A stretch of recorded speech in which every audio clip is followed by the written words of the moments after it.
from the lighter side of pest control.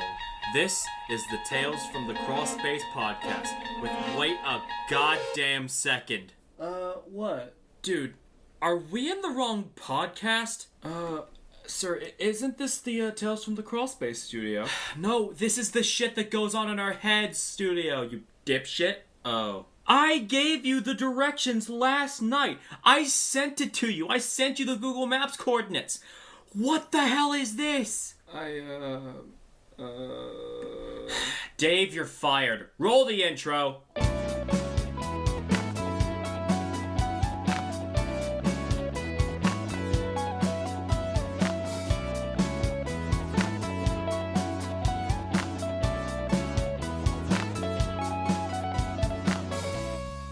Three, two, one.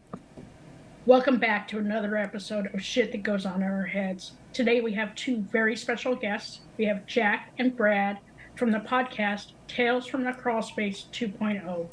Welcome, Jack and Brad. Hey, thanks for having us on, ladies. Yeah, definitely. Thank you. Welcome. We've been really excited about being here. Dude, I'm so excited. I'm so pumped. Also drinking, so I'm a little tipsy. Right on. Yeah, I'm drinking this week too. Last week was coffee and Mucinex. Today is a grapefruit rattler from Perth Brewery.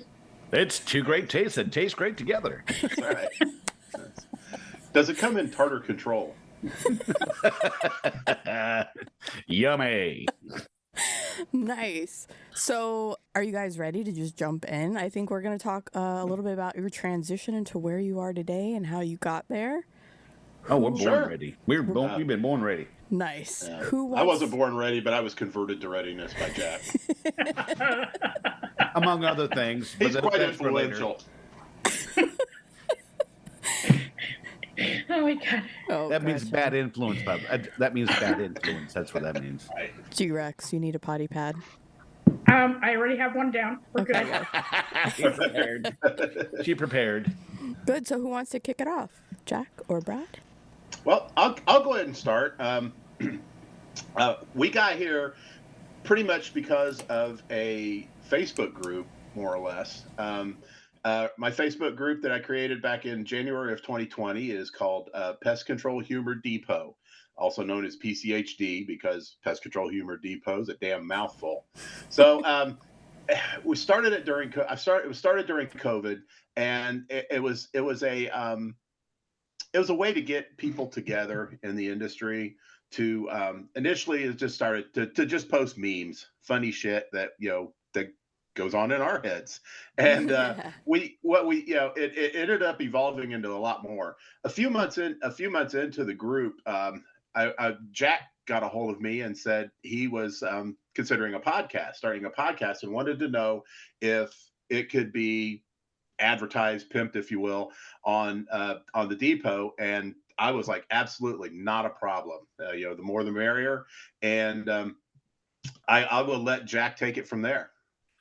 All right. Well, yeah, during COVID, as most of us pest guys we were essential workers. And so I was, one thing I have to throw this in there. One thing I loved about working during COVID was that the speed limit everywhere was like 95 miles an hour. Yes. Because there was nobody on the roads except for us. But I just thought what started the podcast thing was I was in the grocery store buying toilet paper, which during COVID, was tantamount to being Indiana Jones in the Temple of Doom. And I got out in the car and I said, I did a little video. I set my phone on the steering wheel and I did a little video and I said, look, this is Jack. Jack bought one pack of toilet paper. You have to realize that COVID is not a lower GI problem. It's an upper respiratory problem. Now, if you're coughing so much that you shit yourself, you might need a couple extra rolls, but stop grabbing 50 rolls at a fucking time. And when I posted that, a friend of mine goes, dude, you've got a voice to be on the radio or something. I'm like, nah, man, how am I going to get on the radio? He goes, dude, I have a podcast or something. So that started swimming around in my head. And I'm like, there's two things I know about. One's being a smart ass and the other one's pest control. So, and I don't want to do one of those techie things. I want to actually do something funny. And I started searching for funny pest control podcasts, and there were none at all. And there's still none except for us. And it just started from there. And I got all excited, like after the first 3 episodes. I was like, dude, I got like 27 listens in 1 week. Oh my God. I was so excited. And the first couple episodes were train wrecks, absolute train wrecks. Oh, they're horrible. I might have, it sounded like I was shouting through a moose's ass. And I want to stop Jack there and put a preface in there that I was not involved in the podcast at the time it was a train wreck. No, the first show I had 3. It was 3 of us, me, Nick, and Dave. And then Dave just disappeared after the first one. I guess he thought it was just as horrible as it actually sounded. And Nick and I continued the show for about a year. And then Nick got out of the business and my life took a turn for the shit. And so I kind of put it on hiatus. Now, we did have Brad in for 1 episode called the Inebriated Termite episode. And where we sat there and got like shit-faced drunk and talked about termites. And then I was thinking about after, and we were talking about this last night on our show. Our episode last night's called the Feel Good episode, about all the cool stuff that we've and I had lost. This is the only bummer thing I'm going to say. I lost both my parents last year. My dad in January, my mom in October. And Brad approached me about being my co-host, and I'm like, that might be something to keep me going because I'm kind of not feeling like doing anything. I had all the shades pulled down. I was like a hermit in my house. And we picked it up late last October. And because I couldn't get the logins to some of my old stuff, we had to start all over. I was able to download my old episodes and re-upload them to a new host. But that's why it's Tales from the Crawlspace 2.0, because I had to be able to differentiate when I search online for the show. And it was me, Brad, and miraculously Nick got back in the business the same day that we decided to start the podcast back up. And Nick was with us for 5 or 6 of the episodes, and then his life took him in a different direction, which is cool. And I completely understand. I mean, we do this for fun. It's not like a paying gig. So if you can't make it, you can't make it. That's fine. Mm-hmm. And it's been me and Brad ever since, and we've been having a ball doing it. It's just been awesome. Yeah, it really has. Nice. Well, I mean, I love it. It's a very funny, hilarious show, so I encourage everybody to give it a listen. I also like your merch. I just noticed the shirt. I'm like, hey, we need to talk to you after about our merch situation. Yeah. Oh yeah. I actually had to switch merchandise providers because the first person that was doing it was my former brother-in-law.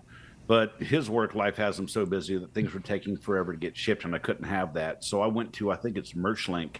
Okay. Cool. And they give you a shop link that you can add to your website. So when you click shop on our website, it goes straight to the MerchLink page. And they'll actually develop samples or basic ideas. And if you like the way it is, you can just roll with it. But you have complete creative control over it, too. So nice. There we go. We got these. We got the Pest Control Humor Depot shirts with the big oval, like the oval stickers you put on your car. We got those. These have the big, huge emblem on the back of them.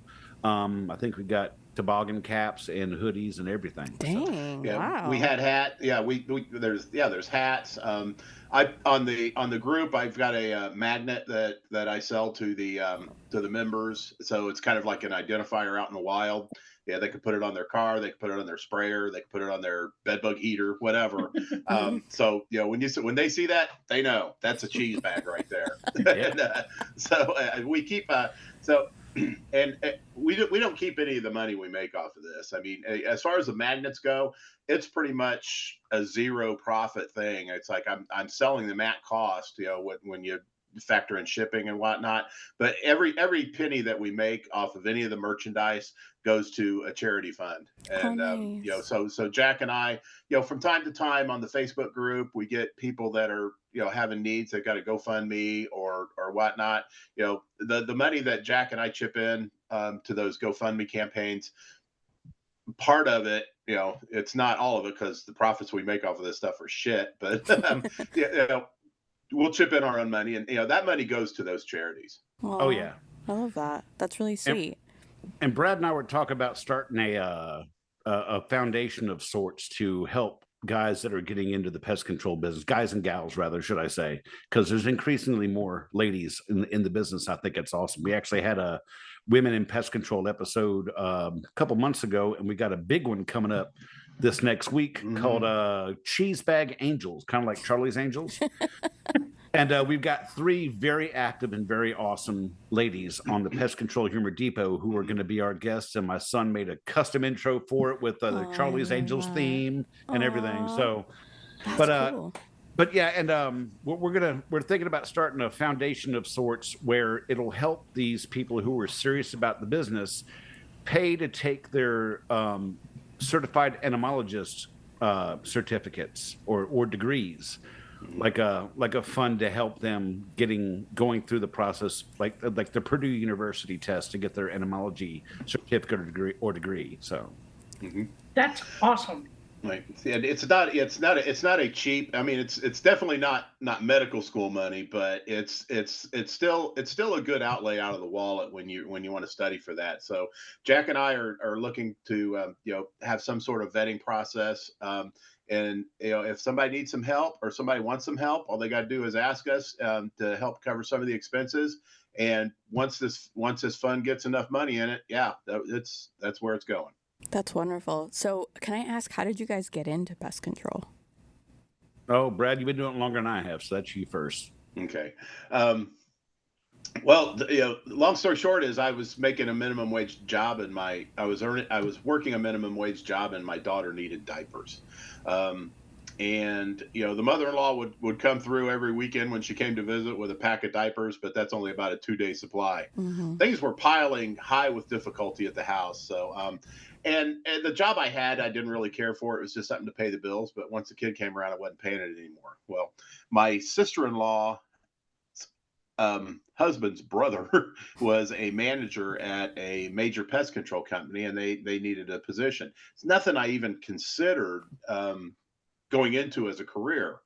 But the money was was attractive. So I got it. I applied, I got the job. I quit smoking pot long enough to pass the drug test, and boom, I was in. And I have not been out of it for 32 years. And it's one of those things that it was almost like an arranged marriage. It's like one that actually works out because I was put into it, and then I fell in love with it later. And now I can't think of anything else I'd want to do and as a career. Well, that's cool. Not even astronaut. When I was a kid, I wanted to be an astronaut. So, but You're an ass. I'm an ass. Yeah. Halfway there. Well, 28 years ago now, I was working as a construction inspector. I was in charge of quality control for the terminal expansions for both National Airport and Dulles Airport right around the DC area. But the problem is that there was a big influx of people from other countries, particularly people from India with engineering degrees that did not translate to the qualifications to be an engineer in the United States. So they were getting into this geotechnical engineering construction inspection job, and the market took a dump and people weren't getting paid what they were worth. So I started looking for more work because I wasn't able to pay the bills. And I saw an ad in the paper, and it didn't say what the job was. It just said, must have construction experience. Please send in your resume. So I did.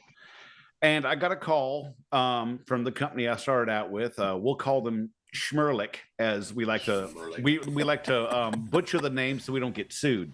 Yeah, we're like the mafia. No names. Don't write anything down.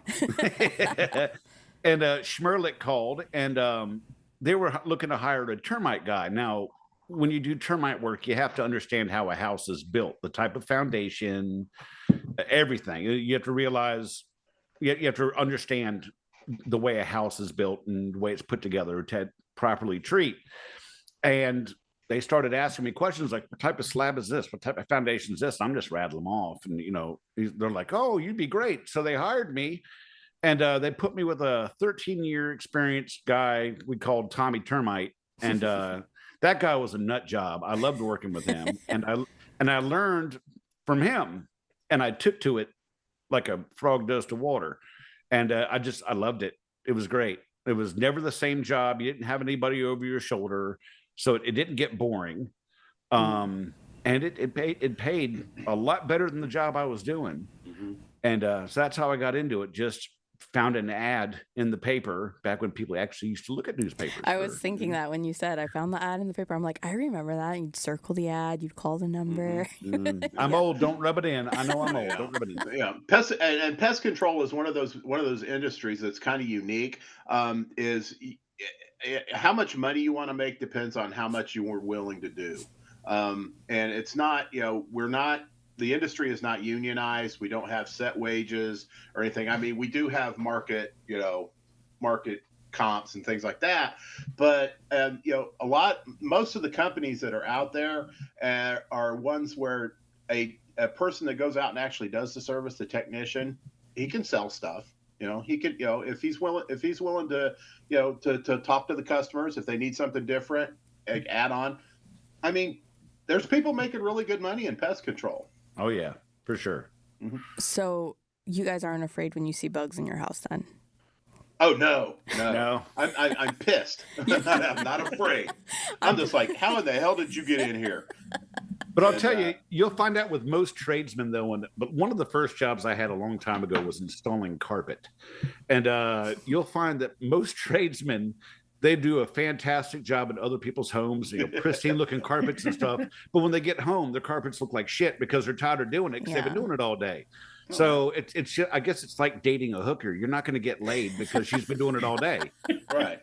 So but for the pests running around the house, I'm like, you're brave, He picked the wrong fucking house. But we don't really stress on it so much because we've been doing it all day, Right. I mean, we're the customers. We're going to be, we're going to locate the source. We're going to run this comprehensive report, and then we're going to do all this. We're going to do that. No, we're fucking smashing it, spraying where he was at, and then I'm done. I'm back to watching Beverly Hillbillies reruns. The alarm is sounding. You're running around. I smash it, and I go back to watching Beverly Hills reruns. Now. We don't get scared much about anything like that. No, I had a story a while back. We had an episode called Tales. Was it Tales in the Crawlspace? I had a house that I was at in West Virginia. I was in the Crawlspace searching around, and I felt something hit the back of my neck and start skittering down my back. It turns out it was a brown recluse with all of her babies on her back. No. I can't get far enough away from this mic right now. This is the PTSD story of the century here. And all of her babies came off of her back and went down the back of my shirt. Now, I don't know if it is with baby spiders like it is with baby snakes where they can't control how much venom they release. I don't know. But that's what I was thinking. I was worst case scenario in the whole fucking thing. So I slowly crawled out while trying not to soil myself. And I got outside of the crawl space, and it was winter. There was snow on the ground. It was snowing. So I'm out there stripping down in the snow very slowly and laid back in the snow where all these spiders were. And it's so cold they couldn't move. So, and the homeowner comes around looking at me, and I'm like half naked in the snow. And they're like, "What are you doing?" And I got up and I pointed down. I said, "Brown recluse." But yeah, I had that's seeing a brown recluse doesn't scare me. Seeing a black widow didn't scare me. But when you have a shitload of them down the back of your shirt, you get a little concerned. I think about that every time I go into a fucking crawl space. Thanks, so that reminds me of Dirty Skittles. So last weekend, she sent me a picture of like her tomato plants and everything, right? And this girl is deathly afraid of spiders. Sure am. So on the text that she sends me a picture, and it's a banana spider, and she's like, "Time to burn down my garden." I'm like, just get a hose and spray it off, man. Let them stay. What they do for your garden, they are doing pest control for your garden. That's what. They'll deal with the tomato hornworms. They'll deal with the aphids. Everything. They will keep your garden straight up, and they're gorgeous. And they put that zigzag in their web. Yeah, they do. So things don't fly through the web. It's to keep other predators out of the web. And it's doing a good job because this tomato plant is thriving. Oh yeah, Yeah. leave that spider there. That's my favorite, and the technical name is a Brunner's argeo. Okay. Dirty well, Skittles, you and I are kindred spirits. 'Cause my tomato plants right now are. I love growing tomato plants. I'm in Indiana. I'm a Hoosier. Growing tomatoes and playing euchre is what we do. And I'll tell you what, my tomatoes this year are phenomenal. And Yes. we've had a nice wet August and a decently wet July. So I've had some good yields. I've appreciated it if more of them would hurry up and fucking ripen. But I've already put up 25 jars of salsa good for and you. 12 jars of pasta sauce. And it's Nice. fantastic. I had some of last year's batch. It's fucking amazing. Oh, I might have to hit you up for recipes because I'm like, I think we're like 25 tomatoes in on this one plant, and I'm like, and I normally just eat them because I love tomatoes, but I'm gonna make sauce. So that's my. There you go. Yeah. If you can't make sauce right away and they're ripe, you don't let them sit there and let the fruit flies eat them up on you. Freeze them. Yeah. You can freeze them. Oh, okay. And it's Nice. if you're gonna make sauce with them, I mean, it's definitely you don't want to make BLT out of a thawed out frozen tomato. Ew, no. that would just be way too disgusting Yummy. and messy. But Right. that's how my beautiful bride and I do it is pop them in the freezer. When we get enough of a batch to make a batch, they come out with the fresh. Boom. Wonderful. So, okay, brown recluse spiders, ew, and all of their Yes. babies. What is the craziest shit you've seen?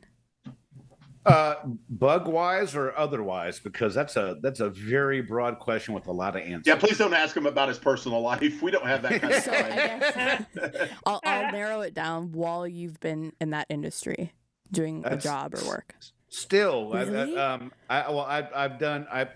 we have an episode called the Morbid episode where I walked into an apartment and there was a lady who had mother who had passed away there at the apartment. And she was a born again Christian, and she thought that she prayed over her mother's body enough that God would bring her back to life. So when I got in the apartment, the daughter was gone, and I could smell something weird, but it didn't smell like rotting flesh that bad. And I was like, checked the kitchen, I checked the spare bedroom, I checked the bathroom, nothing. I got back to the main bedroom, and I kind of pushed the door open, and I see a body in the bed. I'm like, oh, sorry. I stepped back out, and nobody answered me. And I'm like, what the hell? And I kind of look in again and say, hello, and no movement. And with the light that was coming in the window, the shades were down and everything, but it was just enough light to see this gaunt face in the bed. And there was a dead lady in the bed that the daughter was like moisturizing her face and stuff. So in the silence of the lambs is fucking happening in that Pretty house. much. Holy shit! So what did you do? Did you have to like call the police and stuff? well, I went to the office across the street and told them, and they called the police. But the rest of my day was shot. I had to sit there and answer questions and everything. And Whoa. but it was obvious that lady had been dead quite a while. And I wasn't in any suspect or nothing, but they had to pick my brain for what I saw and everything. And the lady apparently got arrested for abuse of a corpse Yeah, I would imagine. afterward. She So was like, that's what about all that moisturizer though? That's a commercial. What was the for no, I'm just Avon. kidding. Yeah. Really? For Avon. Are you missing your mom? Try a new Avon. Avon. Oh man, it's for the fucked face that up. lasts forever. Oh shit. Jesus. But that's one of the craziest. I mean, I've had strippers offer to pay me other than cash for doing a job. Wow. At a strip I've club? had at their apartment. Oh, At their apartment. I had a fireman. G-Rex think is done. G-Rex is dying. I had a fireman who thought I was attractive that decided to hold my ass as I was going up the attic steps. Just giving you support is all he was So, doing. well, That's right. What I Full told him, protection. I said, look, here's the deal. If I fall while you're touching me, I'm going to sue you. I said, but if I fall on my own, that's workers' comp. So do yourself a favor and don't. Oh, good for you. So Set the that's- boundaries. Win-win. Love that. The bigger man. I mean, it's a cute butt. I got to admit that. But damn, keep your hands off of it. It has its charms, Jack. It does. It really does. What about you, Brad? Oh, me. I would say the most bizarre thing that sticks with me the longest is when I was working at my first company. I was doing a house. No one was there. We had been there before. Mice were the issue. I'm walking into the door, and it's like a split level, and they had steps that are going up to the second level right there to the right of the door. And I heard a squeaking noise, and I couldn't figure out, I was like, what's that? I thought it might have been the floor as I was walking across it, because, I'm fat, I can make cast iron squeak. And, but I kept hearing it. And so, I always start in the kitchen. Instead, I had to go upstairs to investigate. About almost all the way up to the steps, there was a glue trap. It's about the size of, 3 playing cards end to end. A mouse was caught on it. This mouse was dead-ish. But this mouse was giving birth. Oh. And the mouse was these baby mice were coming out of the mother and going right into the glue. Oh. And that was something that I mean, this was 20 some years ago, and sometimes I still dream about that. Another one was working on 9/11. Oh shit. That doesn't have anything gross or sticky or icky or anything like that, but it was just the bizarre atmosphere of everything. It was something I'll never forget. I mean, everything was it was Indianapolis is it was like the 12th largest city in the country. It was a ghost town, and businesses were very reluctant to let us in. The ethnic establishments were hanging American flags in their front window, thinking that there'd be a retribution attack or something. One of the major hospitals in the city was on my route for that day. I had to go through so much clearance. You think they were like refining plutonium in there, and the skies were just silent, and that just put a whole new dimension of bizarre on things that I was not accustomed to at the time, because we live in America. It's noisy, it's busy, it's free, and you can go into places, you could do things and stuff like that. All that ended on 9/11, and that was probably the most surreal few days that because it was like 4 days before I even saw a plane fly overhead my house.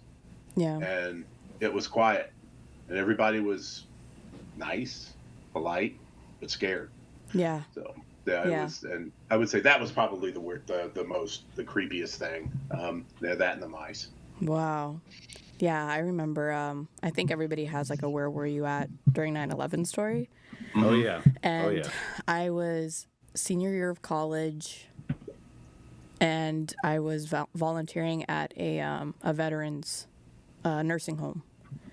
And we were in the kitchen getting breakfast ready, and we hear it on the radio, and everybody stops because it's confusing, like what's going on. And we all went into like the main room that they had, and there was a TV, and we were watching the news live as the second plane hit, and it was just surrounded by veterans. And I just remember being like goosebumps covered. Like, I'm like, this is crazy. Like, just to see this older generation looking at the TV like, fuck it, give us our guns. Like, we have to go protect the country. And I'm like, holy shit. It was crazy. Yeah. That's what happened that morning. After all that happened, we were still sent out to work. One of the technicians come back in. He was just in his truck getting ready to go off. He turned on the radio and heard about, and this was when the first plane hit the towers. He came in and told us about it, and we were all like, oh, it was a small craft. It was an accident. Somebody got off course, slammed into the building. There's going to be some mess on the ground. Everything's cool. But it's like, we want to see this. So we had one of those little AV nerd carts, with the big, that was before flat screens and everything. we roll it into the service manager's office. About 5 or 6 of us and the service manager and the branch manager were in there watching it, and we're looking at it. And as we got our eyes glued to the set, and then that second plane hits, and we were just all like, what the fuck? Yeah. We just kind of looked at each other with our mouths open, and I was like, we're being attacked. And they're like, holy shit. Well, the manager was like, well, all right, let's get to work. I was like, fuck you, let's get to work. Yeah. Like, I was like, I want to go home, make sure my house is going to be okay. You know, my Yeah. daughter's at school. I want to know what the fuck's going on. But no, let's get to work. Yeah, and I Well- guess that's something with essential workers, right? Like, we don't think about that stuff. Like, I Right. would have No. never thought about it, but yeah, that's Yeah. crazy. Well, I know And- for me, it was the day of my grandfather's funeral, and I had to go from Baltimore down to Alexandria, Virginia, which you go right past DC and across Potomac River. And as you go down 295, you pass right by the National Security Agency, and that bridge was lined with people with machine guns. Oh, shit. When we got to the Woodrow Wilson Bridge crossing the Potomac from Maryland to Virginia, the smoke from the Pentagon was following the river and was blowing directly across the Woodrow Wilson Bridge. So I ended up driving through that smoke from the Pentagon Wow. to get to the funeral, and like no cars on the road, no planes in the sky. It didn't even seem like the birds were chirping. I Yeah, always said that silence. the world stopped the day I buried my grandfather, and it Wow. literally did stop. It came to a screeching halt. So That's wild. Yeah, for me, I was working, and they had the TVs on, and they sent us all home. We both had family members that were traveling that day, couldn't get a hold of anybody. You know, it was horrifying. oh yeah. Man. I don't We know all how- changed that day. I know, We did. right? Yeah. I'll never forget it. I keep thinking like one day my son will come home and say, Mom, tell me about 9/11. And then I'll be like, oh, let me tell you all about it, you know? But that's crazy. Yeah. Okay, cool. So y'all started in the pest control industry, passionate about it, saw some crazy shit, almost Oh, got yeah. attacked by spiders.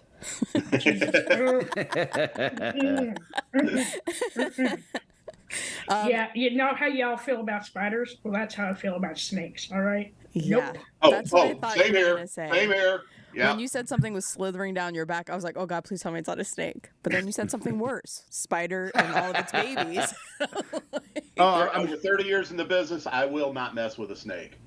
Oh, no. No. Yeah. Nope. Yeah. I own a snake. Yes, you do. You can keep that snake. Yeah. That's wild. And this isn't some sort of innuendo. He actually owns a reptile type snake. An But I actual mean- snake. In this business, I mean, I'm sure Brad will agree. We've been attacked by all kinds of stuff. I mean, from hornets to I've had roaches cloud up on the ceiling above me and drop off onto me when there's so many. Wow. Customers. Oh yeah, customers attack you. I had a gigantic DC rat jump out of a baiter and try to attack me, and I had to stomp on his head. Oh yeah, we get attacked by all kinds of stuff, and that's just kind of part of the job. I mean, we don't even really think about it. It's like, oh yeah, that happened. Whatever. Yep. You So, know. but for like that kind of stuff, like how do you guys take care of your mental health? Because doesn't it like fuck with your head a little bit? Oh, you can't be in this business without being a few croutons short of a salad. That's right. Absolutely. But you know what? We all have our coping mechanisms. A lot of us have side things, hobbies, whatnot, to kind of get our minds off of it. I look at like Pest Control Humor Depot on Facebook. Everybody is showing us what they do, to unwind. Be it some sort of artistic hobby. One of our members, Candace, is an incredibly talented artist. Oh yeah. She does some amazing some artwork. She's got some of rock idols like Robert Plant, David Gilmour from Pink Floyd, and things like that, where she's done paintings of them, and they are so damn good. And then others, sometimes on the weekends, we just get a picture of a table with a glass of whiskey, a cigar, a joint, whatever, sitting there. One thing about pest control technicians and employees that I've noticed is that we do know how to unwind. It may not be the healthiest way to do it as in some instances, but we get the job done. Yeah, so you're not doing like yoga and having an ice cold water. I would like to say that our jobs really aren't the things that send us into therapy. We found a way around it, because at the end of the day, it's a job. I mean, work sucks. Nobody wants, people say they want to work, they want something to do, but if you didn't actually have to work and to make the money, you'd find something to do. But And you're not good at this. You're not going to be in here for a long time if you don't love it anyway. So it makes that easier to cope. But the other stuff is just that everyday kind of shit that everybody else on the planet deals with, and we have our ways to deal with it. Yeah. Do you think that your podcast helps you guys too? Immensely. Like it's your therapy, right? Immensely. Oh, yes. for both of us, yeah, for sure, it's our therapy, and we think that's kind of why the podcast is really taking hold in the pest control community, is because I think for them it's therapy as well. I mean, I know Brad and I both have gotten messages recently, people going, man, your show is what helps me get through the day. Matter of fact, last night we read on the Feel Good show, we read a submission from one of our listeners that they were talking about getting really burnt out on pest control and burnt out working so hard, but between the depot and all the awesome cheese bags on the depot and on the podcast, she was like, that really helps me get through, because I know that I'm not alone in this. I know that crap's going to happen, and I love reading those things. So I know, I'm sure Brad gets tons of those messages. I know I get a bunch of them. And at the risk of sounding conceited, Jack and I do feed off of that. It really helps. When we know that what we're doing makes a difference in somebody else's life, it gives us good gibblies. It makes us feel oh, good. For sure. And it makes us feel like and it makes us want to keep doing it. Yeah. And what I love about you guys is with Dirty Skittles tonight, you guys are authentic, right? Mm-hmm. You like speak your mind. You don't sugarcoat it. We get the same messages. For us, when we get our reviews, we both get a little teary. So you try not to read them too often. But, when we have people that are fangirling over us just for doing this, I mean, it makes us both feel good, right? Oh, so, yeah. Like our mission is really coming to fruition. So. Yeah. No, you guys have been a juggernaut of positivity. Listening to your show, you guys I can only imagine what kind of security and safety people feel when they listen to your show about the different aspects of life. Like when you had your one guest who was dealing with a cancer diagnosis, and my condolences, by the way. But listen to that episode, it just. I would have been a basket case, and she just kept powering through and getting on with life. And that's the most I've never heard so much strength come from one person in my life. And I thought that was absolutely amazing. Right. That is, and it's almost like a little bit of that with every episode that we record. I never expected to be inspired each time. And Bookie was for sure like life changing. And everybody after that. It's just, you get attached. My other favorite episode was when a sandwich is not a sandwich. her story, yes, her stories working in the kitchen, and then I think they said that like they moved where the kitchen was, and they completely threw her off. But that was awesome. I love that one because there was a lot of undertones about a bigger picture in life, but it was just her working in the kitchen and stuff. But I tell you, kitchen culture is a big cross section of life if you think about it. Mm-hmm. Yeah. That was a great episode. I love that one. Yeah, that's still one of my favorites because, like I had mentioned before, I'm like, we started this episode and I thought we were just going to exchange funny and like rude and like dirty kitchen stories, but it was so much more than that. It was. Oh yeah, it really was awesome. I loved it. So, are you both still in the industry? Are you retired? Where are you at in life now? I'm still in the industry. In fact, I just changed companies in June. I was a branch manager at the company before, and I've been in management and pest control for a little over 20 years. I got I got to the point where I didn't want to be the manager anymore. I didn't want to eat the shit that I was having to eat. I didn't want to eat up any more stomach lining than I already have. I didn't want to be responsible for anybody but myself. And a couple of other things that happened at this particular company that just really made me sour because I knew it was the right thing to do for the company, but the wrong thing to do for humanity. Yeah. And it just got to the point where I couldn't take that anymore. My daughter is grown and out of the house. My house is paid off. My wife is semi-retired. And I got to the point where I figured I had one more adventure left in me before I retired.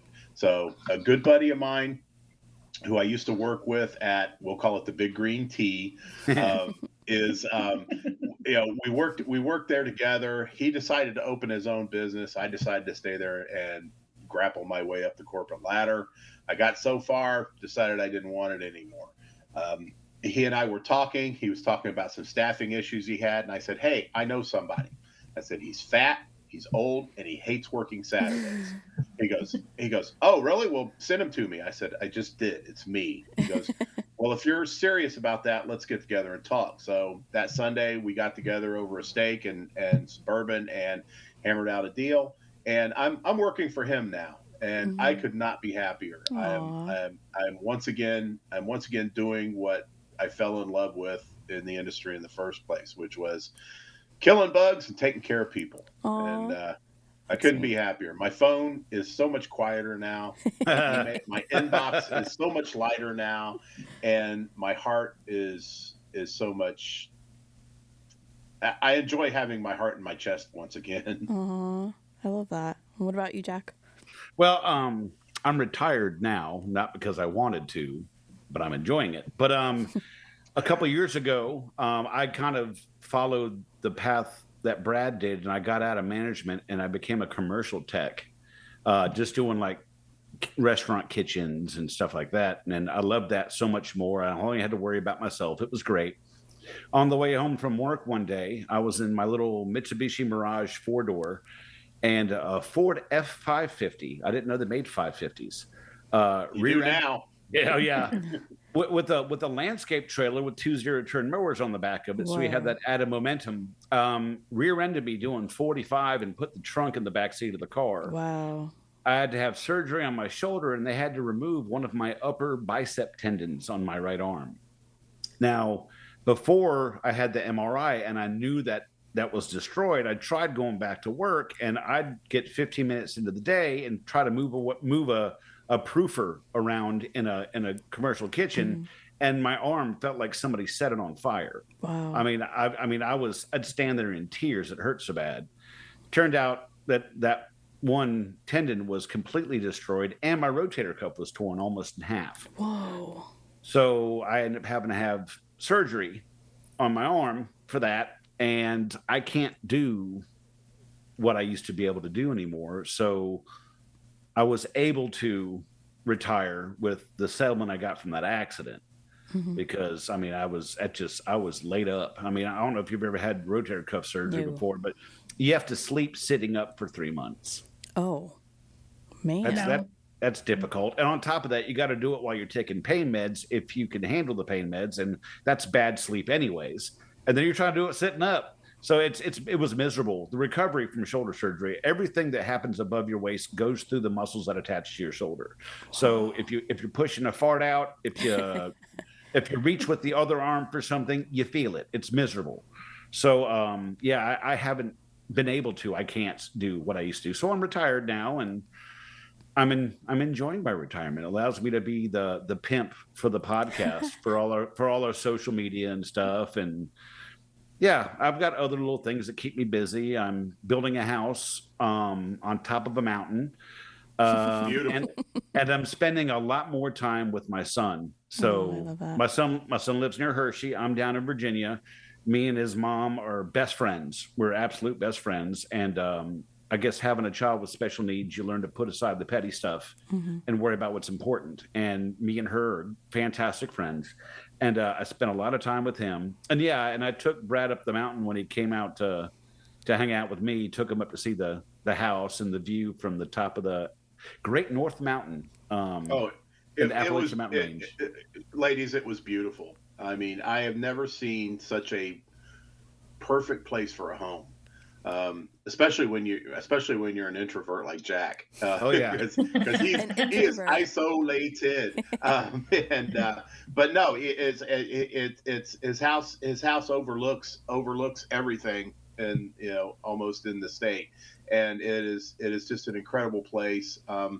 I could never get my wife to go up there because of the drive. It's you're driving up a mountain, and but if I was in Jack's shoes, I couldn't have picked a better place to build a home either. And I was really happy that I got a chance to see it. I hope to see it once it's all done, and he's in there and it's got it all farted up. Oh, by the way, Jack, I haven't had to push a fart out in years. You get to be my age, and they just kind of fall out. Yeah, every time I bend over to tie my shoes, all that. But if I sneeze, I fart, all that stuff. You get the title of crop duster when you get to be about 57. Oh no, I do that intentionally. I'll go to Walmart and lay a trail right down the aisle, and then stand at the end of the aisle and watch. I got to say, this is my favorite story of all time. I was in a mall, the Springfield Mall, and I was waiting for my friend who was down the little side hallway in the bathroom, and I had a nice, hot, quiet one, and I let it go, and I kind of backed out of it. Now, this mother had her child on a leash walking, and they walked through it, and the mother grabbed the child and put his ass to her nose, thinking he shit himself. And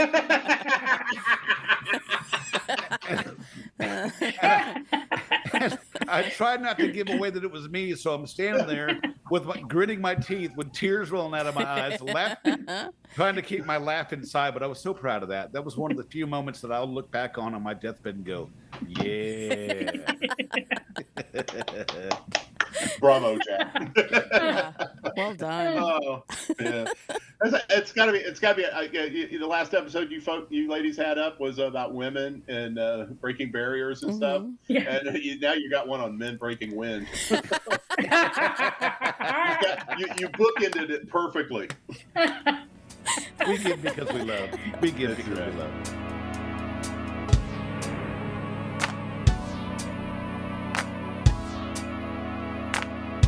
It's okay to be not okay. Just make sure you're talking to someone.